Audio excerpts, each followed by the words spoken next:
সুপ্রিয় দর্শক মণ্ডলী, আমি এখন আছি নারায়ণগঞ্জের প্রাণকেন্দ্র চাষারায়।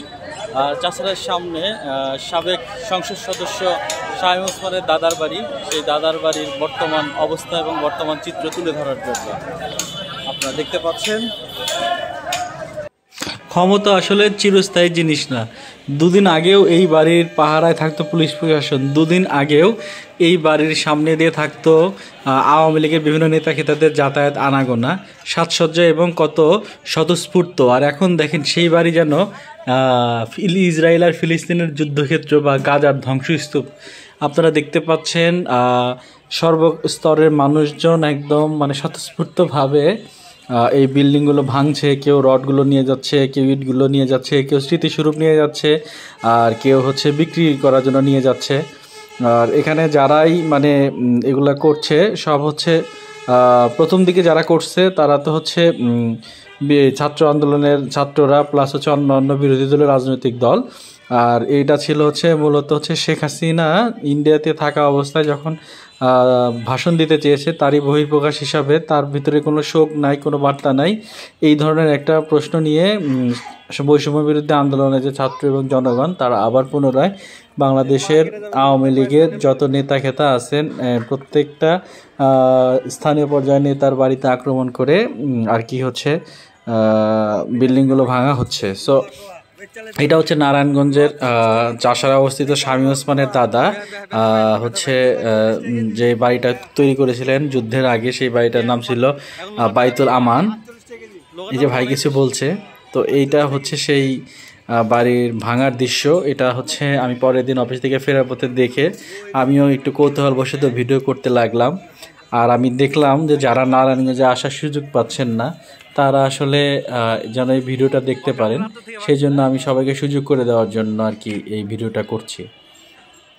সো আমি চাকরি করি নারায়ণগঞ্জে, সেই সুবাদে আমার নারায়ণগঞ্জে যাতায়াত আছে। সো আমি এই বিল্ডিংটাকে দেখতে পাইতাম। তো এখন যেহেতু ভাঙা হয়েছেই, এই বিল্ডিংটার কারণে নারায়ণগঞ্জে যে রাস্তাটা আছে এই রাস্তাটা গিয়ে আর্মি মার্কেট পর্যন্ত একদম সাইনবোর্ড থেকে অনেক সুন্দরভাবে 4 লেন 8 লেন হয়ে আসছে, কিন্তু এখানে এসে এই বাসাটার জন্য আর আর্মি মার্কেটের জন্য এটা হচ্ছিল না। সো এখন যেহেতু যেভাবেই হোক এটা ভাঙা হয়েছে, এখন আমার মনে হয় নারায়ণগঞ্জবাসীর দুঃখটা কমে যাবে। এই রাস্তাটা যদি মোটা হয়ে যায় চাষারায়, সেই ক্ষেত্রে চাষারায় যানজটের পরিমাণটাও কমে যাবে। এটা আমার পার্সোনাল অপিনিয়ন। আপনারা দেখতে পাচ্ছেন সেই ভাঙা বিল্ডিংটা গতকাল বুলডোজার দিয়ে এটা ভাঙা হয়েছে। ক্ষমতা আসলে চিরস্থায়ী জিনিস না। আমরা গাদ্দাফিকে দেখেছি, আমরা যুগে যুগে কোরআন হাদিসে বিভিন্ন শাসকের কথা শুনেছি, আমরা বঙ্গবন্ধুর কথা শুনেছি, আমরা মেজর জিয়ার কথা শুনেছি, আমরা এরশাদের পতনের কথা শুনেছি, কিন্তু আমরা শেখ হাসিনার পতন দেখলাম নিজ চোখে। সো এই জন্য আমি পরবর্তীতে যারা রাজনীতিতে আছেন বা থাকবেন তাদের কাছে একটা অনুরোধ যে এমন রাজনীতি আপনারা ভবিষ্যতে করবেন না যে রাজনীতির কারণে আপনাদেরও আবার এই একই অবস্থা হয় বা হতে পারে। সো আপনারা এই জিনিসটাকে খুব মাথায় নিয়ে আপনারা যারাই রাজনীতি করেন তারা করবেন। দেখেন, যখন আপনারা রাজনীতি করেন তখন একদম আপনাদের বড় ভাই বলে সালাম সম্বোধন, যেখানে যান বিচার আচার সব কিছুতে আপনারা এত স্বতঃস্ফূর্ত থাকেন, আর ক্ষমতা না থাকলে আপনাদের দাম 0 পয়সা।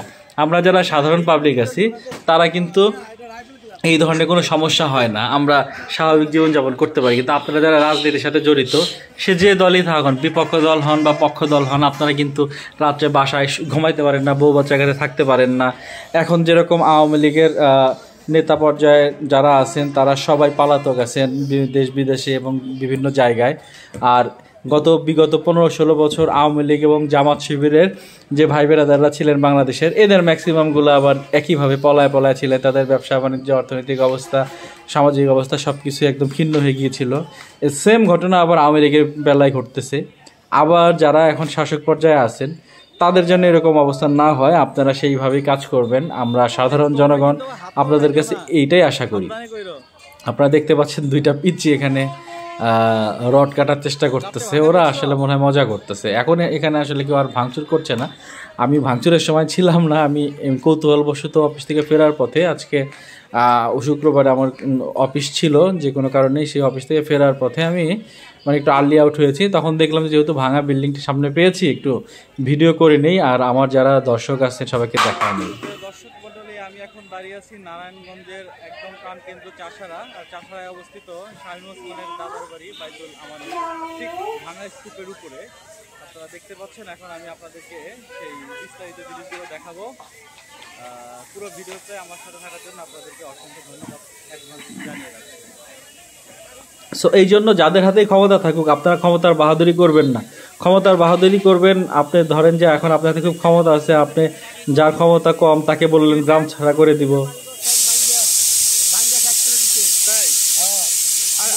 তুমি কিছু বলবা, বলো। আচ্ছা,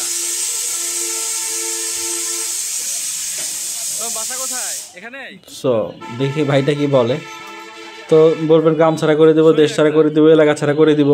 একটা পর্যায়ে আপনারা নিজেরাই গ্রাম ছাড়া, দেশ ছাড়া, এলাকা হয়ে থাকবেন। সে যে দলেরই লোক হন না কেন, আওয়ামী লীগ, বিএনপি, জামাত, শিবির, লাঙ্গল, জাতীয় পার্টি এবং অন্যান্য ডান দল, বাম দল, সবার কাছে আমার এই ভিডিওর মাধ্যমে আহ্বান, আপনারা ভবিষ্যতে যারাই রাজনীতির সাথে সম্পৃক্ত থাকেন, রাজনীতি করেন, তারা এই ধরনের ভুল আর করবেন না, যাতে জাতি আপনাদের চিহ্নকে একদম নিশ্চিহ্ন করে দিতে চায়। স্বতঃস্ফূর্তভাবে আবার জাতীয়ভাবে সেটাকে মেনেও নেওয়া হয়। সো আপনারা সবাই ভালো থাকবেন, আর এই ভিডিওটা অবশ্যই শেয়ার করে দিবেন যাতে সবাই দেখতে পারে, আর এগুলো যেন স্মৃতিচিহ্ন হয়ে থাকে, যার কারণে ভবিষ্যতে যারা শাসনে আসবেন তারা যেন এই ধরনের কাজ আর আপনারা না করতে পারেন। সো দেখেন এই ভাই রডের দাম বলছে। সত্যিই ক্ষমতা বড় অদ্ভুত জিনিস। ক্ষমতা থাকলে আপনি অনেক কিছু, ক্ষমতা না থাকলে আপনি কিছুই না। এই বাড়িতে আগে একজন মানুষ তাকাইতেও সাহস পাইতো না, আর এখন সেই বাড়ি স্মৃতিচিহ্ন পর্যন্ত রাখতে দিচ্ছে না, একদম ধ্বংস করে দিচ্ছে। মানে কত অদ্ভুত সব নিয়মগুলো। আপনারা যারা রাজনীতি করেন তাদের কাছে আমার করজোরে আবেদন, এই গাছটা বেঁচে আছে, গাছটার কোনো ক্ষতি হয়নি, এটা একটা ভালো আর কি। আর এই যে দেখতে পাচ্ছেন নারায়ণগঞ্জ চাষারা।